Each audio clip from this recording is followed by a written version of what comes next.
Assalamualaikum warahmatullahi wabarakatuh. Apa kabarnya anak-anakku? Insya Allah ya, kita dalam keadaan sehat walafiat. Marilah sebelum belajar kita membaca basmalah dulu. Bismillahirrahmanirrahim.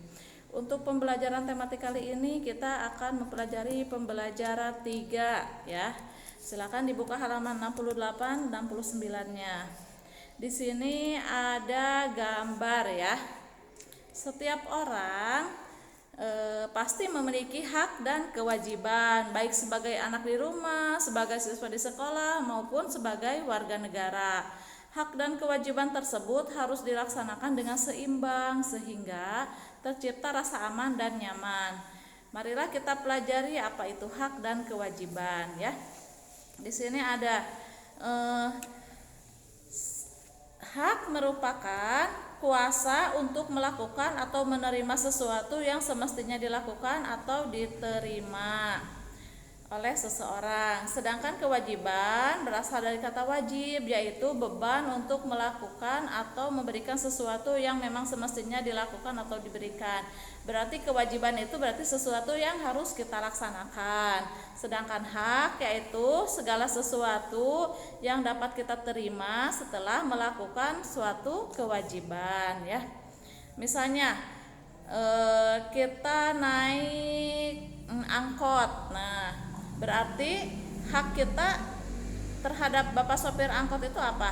Ya, berarti kita berhak mendapatkan keselamatan sampai di tempat tujuan. Sedangkan kewajiban kita terhadap bapak sopir angkot adalah membayar jasanya. Nah, itulah salah satu contoh yang disebut dengan hak dan kewajiban ya. Di sini ada nih hak dan kewajiban terikat satu dengan yang lainnya. Berarti kalau ada hak berarti harus ada kewajiban dulu. Berarti tidak bisa dipisahkan ya. Dalam hubungan negara, nah kita juga mempunyai hak dan kewajibannya. Di antaranya hak dan kewajiban negara. Di sini ada ya. Hubungan antara warga negara dengan negara dibatasi oleh hak dan kewajiban masing-masing. Secara umum kita bisa menggolongkan hak negara sebagai berikut. Di sini ada negara berhak memaksa, yaitu hak untuk memaksa peraturan negara. Berarti kita sebagai warga negara dipaksa untuk mengikuti peraturan negara. Yang keduanya hak monopoli, yaitu hak untuk memonopoli dalam menetapkan tujuan bersama dari masyarakat menyangkut hajat orang banyak. Yang ketiga hak mencakup semua, yaitu hak untuk mencapai tujuan negara, yaitu menciptakan ketertiban, kedamaian, dan kesejahteraan untuk semua masyarakat. Selain mempunyai hak, negara juga mempunyai kewajiban kepada warga negaranya. Di antaranya adalah membuat dan menetapkan peraturan dan undang-undang agar tercipta ketertiban, keamanan, kenyamanan, keharmonisan, kesejahteraan, dan keadilan masyarakat. Yang keduanya melaksanakan pengawasan dan melakukan pengontrolan terhadap peraturan yang telah ditetapkan. Yang ketiganya menjamin, melindungi, dan memelihara hak-hak warga negara. Hak dan kewajiban warga negara Indonesia. Setiap warga negara memiliki hak dan kewajiban sebagai warga negara yang dalam perkembangannya dikenal sebagai hak asasi manusia atau HAM. Secara umum, HAM dapat kita bagi menjadi beberapa, yaitu sebagai berikut. Yang ke-1, hak asasi pribadi, misalnya mengemukakan pendapat dan kebebasan berkeyakinan atau beragama. Yang kedua, hak asasi ekonomi, misalnya kebebasan dalam membeli, menjual, atau memiliki sesuatu.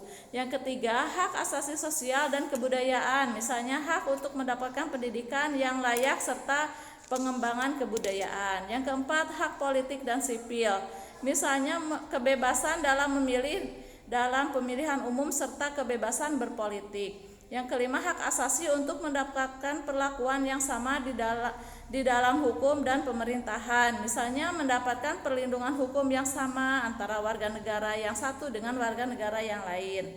Hak asasi untuk mendapatkan perlindungan serta perlakuan sesuai tata cara peradilan, misalnya pada saat penggeledahan atau penangkapan. Berarti harus sesuai, kita mendapatkan perlindungan serta perlakuan sesuai tata cara peradilan ya. Di negara Indonesia, hak-hak sebagai warga negara diatur dalam Undang-Undang Dasar 1945. Secara umum dibedakan menjadi beberapa hak, yaitu sebagai berikut. Ada hak berkeluarga, hak untuk hidup, hak untuk dapat mengembangkan diri, hak kebebasan pribadi, hak untuk mendapatkan keamanan, hak untuk memperoleh keadilan, hak dalam ikut serta pemerintahan, hak untuk mendapatkan pekerjaan dan kesejahteraan yang layak, dan hak untuk ikut serta dalam upaya pembelaan negara. Selain hak, seorang warga negara juga memiliki kewajiban sebagai warga negara, yaitu sebagai berikut. Kewajiban untuk mengakui pemerintahan yang sah. Yang keduanya, kewajiban untuk menjunjung tinggi pemerintahan. Yang ketiganya, kewajiban untuk patuh pada hukum dan peraturan perundang-undangan. Yang keempat, kewajiban untuk ikut serta dalam membela negara serta mempertahankan keamanan negara. Yang kelima, kewajiban untuk menghormati hak asasi manusia lain. Yang keenam, kewajiban untuk tunduk pada pembatasan yang telah ditetapkan oleh undang-undang. Jadi, kewajiban untuk mengikuti pendidikan dasar dan pemerintah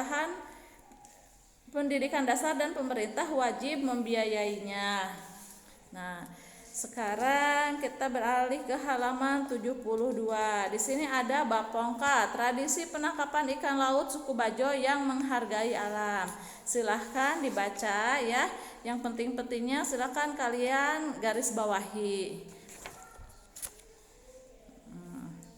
Jika sudah dibaca, kita beralih ke halaman 74. Di sini ada, tadi kan kalian sudah membaca tradisi Bapongka ya.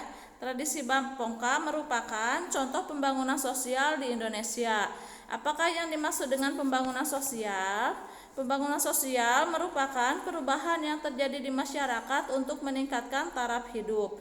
Pembangunan sosial bertujuan untuk meningkatkan kualitas kehidupan manusia, yakni memenuhi kebutuhan manusia mulai dari kebutuhan fisik sampai sosial.